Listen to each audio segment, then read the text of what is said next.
پاکستان میں جو بچوں کی تعلیم ہے کیا وہ معیار کے اوپر پورا اتر رہی ہے؟ میں سمجھتا ہوں کافی بہتر کوشش ہو رہی ہے. پاکستان میں پرائیویٹ سکول سسٹم جو ہے اور ایک گورنمنٹ سکول کا جو طالب علم ہوتا ہے تو ان میں بہت زیادہ فرق دیکھنے کو ملتا ہے. اور آپ خود بھی گورنمنٹ سکولز میں بھی آپ جاتے رہتے ہیں, آپ پرائیویٹ سکولز کے بھی وزٹ کرتے ہیں, تو یہ فرق سر کیسے ختم ہوگا؟ پرائیویٹ سکولز میں جو بچے پڑھ رہے ہوتے ہیں زیادہ تر وہ ویل سیٹلڈ فیملیز سے ہوتے ہیں.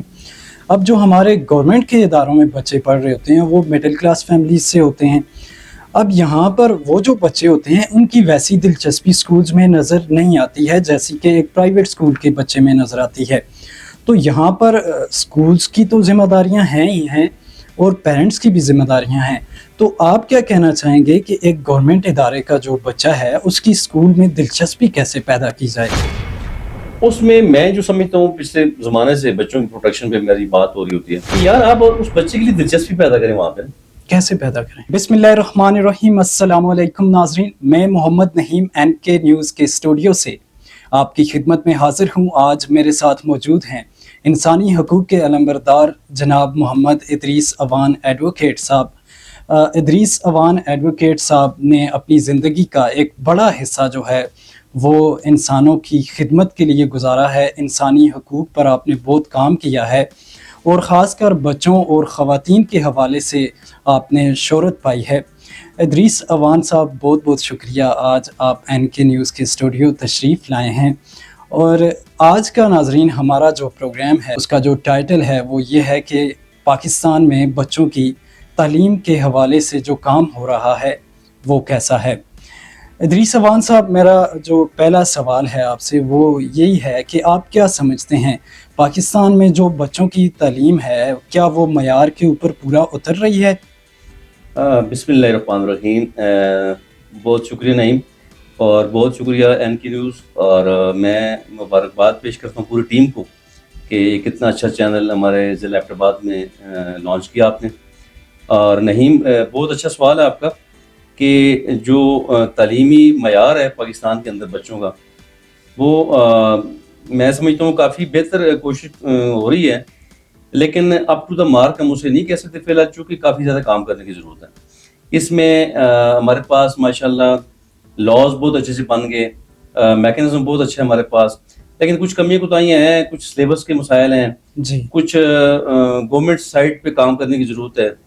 کچھ بلڈنگز کے حوالے سے اگر دیکھیں تو کافی اچھا اسٹرکچر ہمارے پاس موجود ہے, گورنمنٹ فنڈنگ بھی کر رہی ہے, لیکن میں سمجھتا ہوں جی کہ اتنا کافی بجٹ نہیں رکھا جاتا جو کہ اس کے لیے ضروری ہے. جی, تو بہرحال اس پہ کافی کام کرنے کی ضرورت ہے, اور ہم سب کو, تمام اسٹیک ہولڈرز کو اور خاص کر گورنمنٹ کی مشینری کو اس پہ مزید کام کرنا ہوگا. سر آپ کیا سمجھتے ہیں پرائمری اور سیکنڈری جو تعلیم ہے گورنمنٹ کو کن کن مسائل کا سامنا ہے؟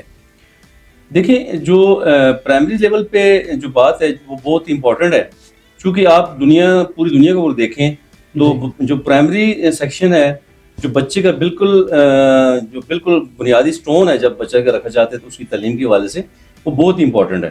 اور دنیا میں اگر دیکھیں آپ تو جو پرائمری سیکشن ہے اس کے لیے بہت ہی ہائیلی کوالیفائڈ ٹیچر رکھے جاتے ہیں, اور پاکستان میں بھی اس سوچ پہ کافی ماشاءاللہ اس پہ کام ہو رہا ہے, لیکن ابھی تک پایہ تکمیل تک نہیں پہنچے ہم لوگ. اور اس میں یہ سجیسٹ کروں گا, اور عوام بھی یہی چاہ رہی ہے کہ جو پرائمری ٹیچر ہے, جو پرائمری سطح پہ بچوں کو سٹارٹ میں جو بچوں کو گروم کر رہا ہے جو ٹیچر, اسے ہائیلی کوالیفائڈ ہونا چاہیے اور ہر لحاظ سے. اور دوسری بات اس میں یہ ہے کہ آپ چلیں تعلیمی معیار پہ بھی آپ زور دیں, لیکن اس کے ساتھ ساتھ بچوں کی جو دیگر ایکٹیویٹیز ہیں وہ بہت امپورٹنٹ ہے. اور جب بچہ بہت چھوٹا ہوتا ہے تو اسے بہت اچھی, یعنی ایک کھیل کود کے لیے بھی اس کی نیڈز ہوتی ہیں, اسے کچھ کھلونوں کی ضرورت ہے, اسے اچھے ماحول کی ضرورت ہے, اسے لاڈ پیار کی ضرورت ہے. اور اس میں جو قوانین ہمارے ان پہ عملداری جو ہے نا بہت ضروری ہے, جس طرح کارپورل پنشمنٹ ہے, جسمانی سزائیں جو بچوں کو دی جاتی ہیں, اور یہ بالکل منع ہے. دنیا میں بھی ہمارے پاس انٹرنیشنل ہمارا UN میں ہمارا ایک چارٹر ہے, ایک کنونشن ہمارا جو ہم نے سائن کیا ہوا ہے, UNCRC, United nation convention on the rights of the child. 20 نومبر 1989 کو یہ پاس ہوا تھا, اور اسی کے امبریلا کے نیچے ہم لاز بنا رہے ہیں. الحمدللہ ہم سیکریٹری بھی ہیں اس کے, ہم نے اسے ریٹیفائی کیا ہوا ہے اسٹیٹ کے اندر, اور ہم باؤنڈ ہے کہ ان قوانین کے مطابق ہم اپنے ملک میں قوانین بنائیں اور من ان کی روح کے مطابق ان پہ عمل درآمد کرے. الحمدللہ پاکستان میں UNCRC پہ کام کافی زیادہ ہو رہا ہے, لیکن پھر بھی ہم سمجھتے ہیں کہ بہت کچھ کرنے کی ضرورت ہے. اچھا, میں آپ کے کافی سارے سیشنز بھی دیکھتا رہتا ہوں, اساتذہ کے حوالے سے آپ کے لیکچرز ہوتے ہیں, تو آپ کیا سمجھتے ہیں کہ جو خاص کر ہمارے گورنمنٹ کے جو ادارے ہیں ان میں اساتذہ کی تربیت اور معیار کو بہتر بنانے کے لیے کن کن اقدامات کی ضرورت ہے؟ دیکھیں, سب سے پہلے گورنمنٹ کو چاہیے کہ جو گورنمنٹ کے جو سرکاری ٹیچرز ہیں جی جی, آپ انہیں کم از کم اس معیار پہ لے کے آئیں کہ جتنے بھی چائلڈ پروٹیکشن کے لاز ہیں جی, جو بچوں کی حفاظت کو ڈیل کر رہے ہیں, بچوں کی تعلیم کو ڈیل کر رہے ہیں, انفراسٹرکچر کو ڈیل کر رہے ہیں, یہ جو چیزیں جو بچوں کے ساتھ ریلیٹ کر رہی ہیں وہ تمام اساتذہ کو جو ہے نا بتائی جائیں, انہیں سینسٹائز کیا جائے اس بات پہ, اور جتنے بھی آگئی سیشنز ہیں ان کے لیے رکھے جائیں تاکہ ہمارے اساتذہ کرام, چونکہ اس میں اساتذہ کا قصور اٹ سیلف نہیں ہے, کیونکہ یہ گورنمنٹ کا کام ہے کہ گورنمنٹ جب اپنا ٹیچر ہائر کرتی ہے پہلے تو اس معیار کو بہت اچھا بنایا جائے, میرٹ کو ماشاءاللہ پچھلے چند سالوں سے نہیں کافی اچھا ہے میرٹ پاکستان میں, بہت ماشاءاللہ ٹھیک جا رہا ہے. اس سے پہلے کچھ کمی کوتاہیاں زیادہ تھی لیکن میں سمجھتا ابھی کافی بہتر ہے. لیکن اس میں ٹیچر کو آپ نے ٹرین کرنا ہے, آپ ان تمام لاز پہ اورینٹیشنز رکھیں, آپ ہر مہینے میں میرے خیال میں یا ہر 2 مہینے میں, یا اتنا شاید ناممکن ہو لیکن کم از کم 6 مہینے میں ایک ٹیچر کو ایک اچھا ریفریشر کورس اس کا ہونا چاہیے, سیمینارز ہونے چاہیے اسکولوں کے اندر, یا اس کے علاوہ ڈسٹرکٹ ایجوکیشن آفس میں ہونے چاہیے تاکہ ہمارا ٹیچر اس معیار پہ اترے پورا جو عالمی معیار ہے. تو جب ہمارے ٹیچر اس لیول پہ پہنچیں گے تو پھر میں سمجھتا ہوں جی کہ اساتذہ کرام ہمارے پاس ٹیلنٹ کی کوئی کمی نہیں ہے, اور نہ صرف گورنمنٹ سطح پہ بلکہ غیر سرکاری جو ادارے ہیں, نجی تعلیمی ادارے ہیں, ان کے جو اساتذہ کرام ہیں ان کے لیے بھی یہ نجی اداروں میں سربراہان اس کے بندوبست کریں, کیونکہ وہ تو ظاہر ہے ایک پیڈ لوگ ہوتے ہیں اور ایک یعنی کہ ایک اچھا ان کا ایک بزنس ٹائپ ہوتا ہے, اور ہوتا ہے کہ اسکولوں کو چلا رہے ہیں اداروں کو, تو انہیں چاہیے کہ وہ اس عالمی معیار کے مطابق اساتذہ کرام کو ٹرین کریں. ٹھیک ہے, آپ نے نجی اداروں کی بات کی ہے. پاکستان میں پرائیویٹ اسکول سسٹم جو ہے اور ایک گورنمنٹ اسکول کا جو طالب علم ہوتا ہے تو ان میں بہت زیادہ فرق دیکھنے کو ملتا ہے, اور آپ خود بھی گورنمنٹ اسکولز میں بھی آپ جاتے رہتے ہیں, آپ پرائیویٹ اسکولز کے بھی وزٹ کرتے ہیں, تو یہ فرق سر کیسے ختم ہوگا؟ دیکھیے نہیں, سب سے بنیادی بات یہ ہے کہ بدقسمتی ہماری یہ ہے کہ دنیا میں 2 طبقات ہیں, ایک غریب ہے ایک امیر ہے. ٹھیک ہے, تو خدا نخواستہ اب اچھا ہماری گورنمنٹ بیچاری ایڑی چوٹی کا زور لگا رہی ہے اور بڑا کام کیا گورنمنٹ نے. اگر آپ گورنمنٹ کی اسکولز کی بلڈنگز دیکھیں, آپ وہاں پہ سہولیات دیکھیں تو آپ کی عقل دانگ رہ جائے گی یار, اتنی بس اتنی ویران جگہوں پہ اتنی اچھی بلڈنگز ہیں, اتنی سہولیات ہیں وہاں پہ, بجلی پانی تمام سہولتیں وہاں پہ موجود ہیں, اساتذہ کرام کی بھرتی بہت اچھی ہو گئی ہے, کافی کام ہو رہا ہے جی. لیکن میں سمجھتا ہوں کہ شاید یا تو یہ ہمارے عوام کا ایک بڑا المیہ یہ ہے ہمارے لیے کہ ہم شاید جو چیز ہمیں مفت مل رہی ہوتی ہے اس پہ ہم توجہ نہیں دے رہے ہوتے ہیں. ایسے ہی ہے. تو یہاں میں والدین کو ڈائریکٹ بلیم یہاں پہ کروں گا, اور اس میں کرنا بھی بنتا بھی ہے کہ والدین یار جب آپ کا بچہ اسکول گورنمنٹ اسکول میں آپ کو ڈور اسٹیپ پہ ایک اچھا اسکول میسر ہے تو آپ پھر اس اپنے بچے کو اتنا ویٹیج آپ کیوں نہیں دے رہے, اتنا ویٹ دے رہے, آپ اس کے اوپر اتنی توجہ کیوں نہیں کر رہے کہ جتنا آپ کسی اچھے اسکول میں پرائیویٹ اسکول میں آپ جا کے بچے کو داخل کرتے ہیں تو آپ اس پہ اس کے پتہ براری بھی کر رہے ہوتے ہیں, اس پہ خرچہ بھی بہت کر رہے ہوتے ہیں, باری فیسیں بھی پے کر رہے ہوتے ہیں.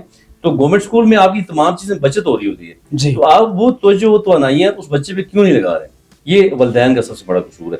اور دوسری بات یہ ہے کہ ایک نعیم اس میں یہ جو ہمارا سلیبس ہے اس پہ بھی اس کو بھی ٹھیک کرنے کی ضرورت ہے. یہ ایک پورے پاکستان میں ایک سلیبس ہونا چاہیے جی, تاکہ غریب اور امیر کا فرق مٹ جائے, ایک ہی سلیبس ہو اور اس میں تمام چیزوں پہ چیک اینڈ بیلنس ہو.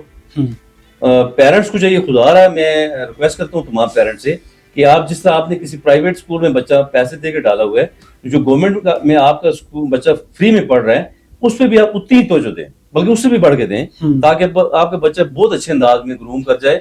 اور ایک مزے کی بات یہ ہے کہ جو آپ کی گورنمنٹ اسکول میں اساتذہ کرام ہیں وہ بہت ہی زبردست ایجوکیٹڈ بھی ہیں, ویل ایجوکیٹڈ ہیں, اور ان کا تجربہ ہے اس کا کوئی توڑ ہی نہیں ہے. بالکل. اب کمی کہاں پہ ہے, کمی کوآرڈینیشن میں ہے. اساتذہ کرام میں بھی ضرور کمی ہوتی بھی ہے, پیرنٹس میں سمجھتا ہوں کمی ہے جی, اور گورنمنٹ کی مشینری میں شاید تھوڑی سی سستی ہے کہ گورنمنٹ اس کو صحیح پراپر. میرا آپ سے اگلا سوال یہ ہے کہ اب پرائیویٹ اسکولز کے جو جہاں پرائیویٹ سکولز میں جو بچے پڑھ رہے ہوتے ہیں زیادہ تر وہ ویل سیٹلڈ فیملیز سے ہوتے ہیں. اب جو ہمارے گورنمنٹ کے اداروں میں بچے پڑھ رہے ہوتے ہیں وہ مڈل کلاس فیملیز سے ہوتے ہیں. اب یہاں پر وہ جو بچے ہوتے ہیں ان کی ویسی دلچسپی سکولز میں نظر نہیں آتی ہے جیسی کہ ایک پرائیویٹ سکول کے بچے میں نظر آتی ہے.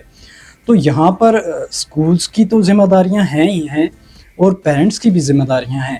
تو آپ کیا کہنا چاہیں گے کہ ایک گورنمنٹ ادارے کا جو بچہ ہے اس کی اسکول میں دلچسپی کیسے پیدا کی جائے؟ اس میں جو سمجھتا ہوں پچھلے زمانے سے بچوں کی پروٹیکشن پہ میری بات ہو رہی ہوتی ہے. بالکل. اس میں ہم نے نہیں کچھ ایسی ہمارے اندر خامیاں ہیں ہم سب میں اساتذہ کرام یا کسی ایک پورشن کو نہیں کہہ رہا، میں اپنے آپ کو کہہ رہا ہوں، ہم سب اپنی عوام کو ہم کہہ رہے ہیں کہ یار آپ اس بچے کے لیے دلچسپی پیدا کریں. وہاں پہ کیسے پیدا کریں؟ یار اس میں اس کے یونیفارم اچھے ہونے چاہیے، ان سکولوں کے یعنی کہ صفائی ستھرائی کا نظام اچھا ہونا چاہیے. آپ ان کے لیے ہیلدی ایکٹیویٹیز کا بندوبست کریں. آپ جسمانی سزاؤں کی روک تھام کے لیے کام کریں تاکہ کوئی بھی کسی بھی سکول میں مار نہیں، پیار سے کام ہونا چاہیے. اور یہ ہمارے قانون میں موجود ہے، باؤنڈ ہے ہمارے اساتذہ کرام، ہمارا محکمہ تعلیم، ہمارے پیرنٹس کہ کسی بھی بچے کو آپ سزا نہیں دے سکتے. اور یہ نہ صرف قانون کی بات ہے، نہیں، یہ دین اسلام نے کہا ہے. دین اسلام کے احکامات ہیں کہ صرف بچے کو نماز کے لیے آپ تدیباً مار سکتے ہو. 7 سال کا ہو جائے تو نماز کی ترغیب دو، 10 سال کا ہو جائے تو پھر آپ اسے تھوڑا سا مار کے آپ پڑھا سکتے ہیں. اور آگے حدیث پاک میں کہا گیا کہ 3 ضربوں سے زیادہ نہیں، وہ 3 ضربیں ہاتھ کی. تو اس کے نماز کے علاوہ تو کوئی مارنے کا کانسیپٹ ہی نہیں ہے. البتہ صرف ڈیٹرنس کے لیے کہا گیا ہے کہ آپ ایک مسواک جتنی چھڑی اپنے ہاتھ میں رکھ لیں، اساتذہ کرام رکھ لیں، تاکہ بچہ تھوڑا ڈرا رہے، سہما رہے کہ میرے استاد مجھے ماریں گے. مارنے کا نہیں کہا گیا. تو اس لیے جب ہم بچوں کو سزائیں دیں گے، جب ہم بچوں کی انسلٹ کریں گے، جب ہم بچوں کو وہ ماحول نہیں دیں گے تو بچے کی اسکول میں دلچسپی نہیں ہوگی. جب اسکول میں دلچسپی نہیں ہوگی بچہ اسکول سے بھاگے گا، پھر جرائم میں بھی اضافہ ہوگا، چائلڈ لیبر میں بھی اضافہ ہوگا، اور طرح طرح کے مظالم کا شکار بچہ ہوگا. تو اس لیے ہم سب نے سر جوڑنے ہیں، ہم پیرنٹس نے، ہم اساتذہ کرام نے، ہم وکیلوں نے، ہماری تمام جوڈیشری نے، تمام جتنے بھی ہمارے ادارے ہیں، ہم سب، آپ میڈیا، آپ کی میڈیا کا بہت اہم رول ہے. ہم سب لوگوں نے مل کے اپنے بچوں کے لیے اچھا ماحول ہم نے بنانا ہے تاکہ ہمارے بچے گروم کر سکیں. آخری سوال ہے آپ سے. ٹیکنالوجی نے بہت زیادہ ترقی کر لی ہے، آدھی دنیا جو ہے وہ آرٹیفیشل انٹیلیجنس پر چل رہی ہے. تو تعلیمی جو سسٹم ہے، ایک ایجوکیشن سسٹم ہے، اس میں بھی آرٹیفیشل انٹیلیجنس کا ایک بڑا کردار ہے. تو آپ کیا سمجھتے ہیں کہ یہ اے آئی کا جو استعمال ہے، ٹیکنالوجی کا جو استعمال ہے، یہ بچوں کے لیے کتنا فائدہ مند ثابت ہو سکتا ہے اور کیا یہ نقصان دہ بھی ہے؟ اس میں بچوں کو لیپ ٹاپس مل رہے ہیں، موبائل فونز، سکولز خود الاؤ کر رہے ہیں کہ آپ موبائل فونز کا استعمال کریں. زیادہ تر تو ہم نے پازیٹیو ہی دیکھا ہے. تو اس بارے میں آپ کیا کہیں گے؟ دیکھیں، اس میں میں تو جدید قوانین کی امپلیمنٹیشن کی بات کروں گا. جو جدید ہمارے پاس ضابطے ہیں، تقاضے ہیں، انہیں ہم نے فیس کرنا ہے. ٹھیک ہے. اور ان سے ہم نے فائدے لینے ہیں. اور یاد رکھیں، جہاں پہ اس میڈیا کا، ان گیجٹس کا، ان چیزوں کا منفی چیزیں اس میں آ گئی ہیں، اس میں مثبت بہت زیادہ ہے. اگر ہم منفی کرتے ہیں تو 10% منفی ہوگا، 90% یہ مثبت چیزیں ہیں. اب اس پہ وہی علامہ صاحب کا مجھے شعر یاد آ رہا ہے کہ آئین نو سے ڈرنا، طرز کہن پہ اڑنا، منزل یہی کٹھن ہے قوموں کی زندگی میں. ہم نے نئے جو قوانین ہیں ان سے ڈرنا نہیں ہے، ہم نے ان کو اپنانا ہے، ہم نے نئے ضابطوں کو اپنانا ہے. لیکن اپنانا کس طرح ہے؟ دین اسلام کے سنہری اصولوں کے مطابق. پھر اس کے بعد جو ہمارا چیک اینڈ بیلنس ہے، ہم پیرنٹس نے بھی اس کو رکھنا ہے اور ہمارے اداروں نے بھی رکھنا ہے. جتنے بھی میں یہ اس فورم کے توسط سے میں اپنی پاکستانی گورنمنٹ سے اور پوری دنیا سے یہ میں مطالبہ کرتا ہوں کہ خدا رہا جی جو منفی چیزیں ہیں ان چیزوں میں، انہیں ہم نکالنے کی کوشش کریں، انہیں بین کرنے کی کوشش کریں تاکہ ہمارا بچہ ان چیزوں سے نکل سکے، بچ سکے. اور پیرنٹس بھی آپ نظر رکھیں بچوں پہ تاکہ ہم ان چیزوں کو، یہ نہیں کہ ایک چھوٹی سی منفی چیز کی خاطر، ڈر کی خاطر ہم 90% مثبت چیزوں کو ہم چھوڑ دیں. تو یہ تعلیم میں بہت ضروری ہے. آج کل تمام بچے اسی پہ آ گئے ہیں، آن لائن اسٹڈیز ہیں. میرے اپنے بچے جب پڑھ رہے ہوتے ہیں، دیکھ رہے ہوتے ہیں، سارا لیپ ٹاپ ہر وقت یوز کر رہے ہوتے ہیں. یہ بچوں کی مجبوری ہے، اگر اسے نکال دیتے ہیں تو پھر باقی بچتا کچھ نہیں ہے. ٹھیک ہے، یہ جدید تقاضوں کے مطابق ہے، لیکن ہم نے منفی چیزوں کو ہم نے نکالنا ہے. بہت بہت شکریہ، آپ این کے نیوز کے اسٹوڈیو تشریف لائے. تھینک یو سو مچ. آپ آخر میں این کے نیوز کے حوالے سے کیا کہنا چاہیں گے؟ ایبٹ آباد میں کتنا بڑا جو سیٹ اپ ہے وہ لانچ کیا گیا ہے، تو آپ کا خود بھی سارا دن میڈیا سے آمنا سامنا رہتا ہے اور آپ کی زندگی گزر گئی ہے اخبارات میں آنا، میڈیا پر آنا. تو اس سیٹ اپ کے حوالے سے آپ کیا کہیں گے؟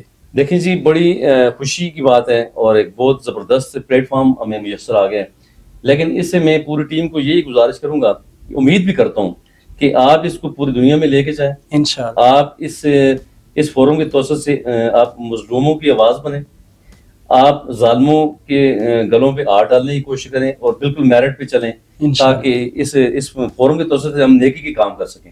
ہمارا جو دکھی انسان ہے، جو ہمارے بچے ہیں، جو خواتین ہیں، جو بے آواز لوگ ہیں جن کی آواز کوئی نہیں سنتا، تاکہ اس چینل کے توسط سے ان کی آواز سنی جائے. بہت بہت شکریہ. ناظرین، آج کا ہمارا جو پروگرام تھا یہ دوسرا ایپیسوڈ تھا میرے پروگرام کا. انشاءاللہ آپ کی خدمت میں اگر رب نے چاہا تو ایک نئے گیسٹ کے ساتھ حاضر ہوتا رہوں گا. اجازت دیجیے گا. اللہ حافظ.